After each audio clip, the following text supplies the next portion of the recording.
The next item here is the withdrawal from the Paris Climate Treaty. I think it's pretty clear now that the Trump administration will have significant impacts on global progress on climate change. This will happen in many different ways and perhaps will be more significant than the first Trump administration. More significant because in that time frame, the US was only out of the Paris Agreement for around 4 months because of the way the Paris Agreement worked. This time around, it's going to be at least 3 years and 1 month. So there's a lot more time to have impact on those international negotiations. Secondly, the US is the second biggest emitter of greenhouse gases globally, and so if it accelerates the use of fossil fuel, takes its foot off the brake on the use of fossil fuel, it means that that big emitter is going to be bigger than it would otherwise have been. So reversing or slowing down that trend to reducing emissions that the US has had over the last decade or more.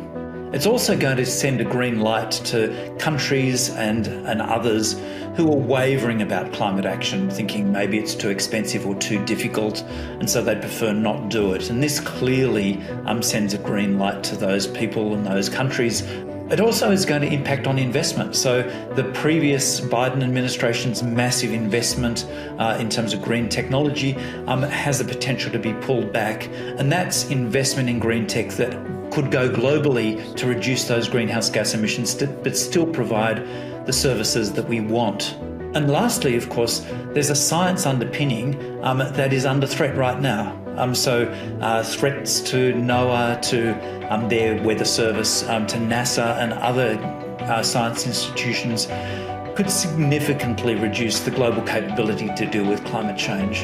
And this is happening at the same time as the footprint of climate change on the US is increasing year by year. The number of more than $1 billion damage events happening in the US alone, last year it was 27.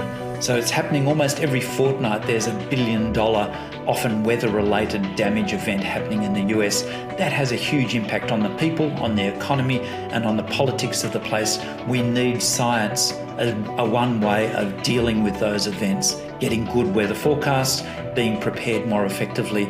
And it doesn't seem like very sensible activity to be reducing that capability at the same time that we need more of it.